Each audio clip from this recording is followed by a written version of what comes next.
what's this, 70 to 210. Jesus. So this is Mark Holtze RF to FD SIMMOD adapter, take one, mark it.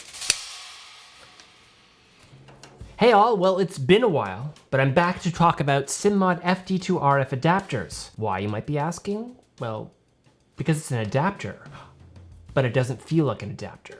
Feels more like an extension of your camera than anything else, and that's a good thing, especially for those of you who don't like adapters.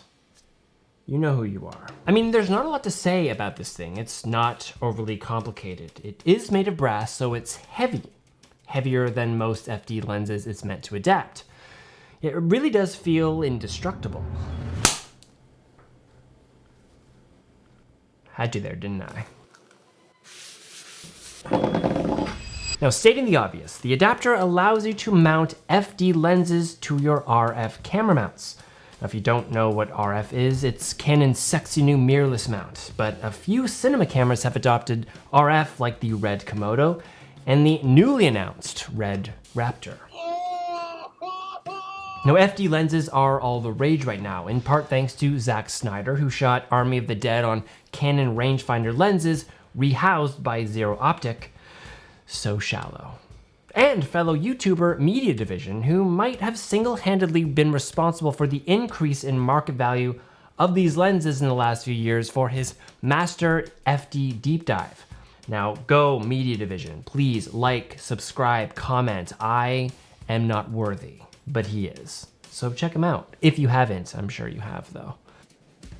So how does it work? Well, let me quickly show you because that's probably why you're here. It is really simple, but do pay close attention. Now first, line up the red dot on your FD lens to the red dot above the SIMMOD logo on the adapter. Now before you make that connection, on the adapter there's a silver pin. This pin needs to engage with the pin on your lens. So lightly adjust the adapter so that it captures the pin on your lens like this. Now this is going to ensure you have full aperture control when the adapter is mounted.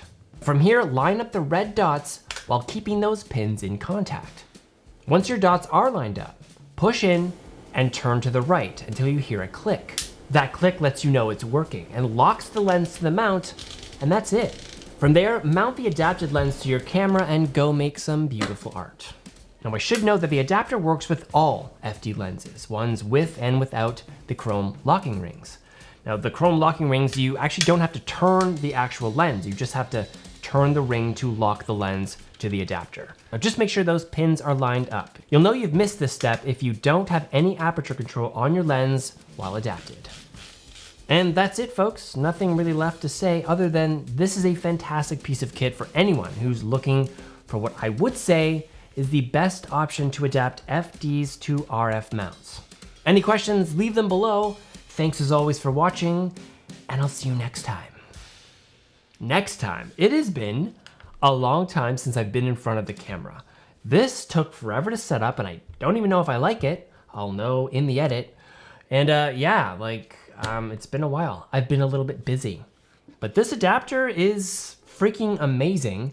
And it actually has made me like shooting these FDs on the Red Komodo, where I didn't really have an option before. Now I do.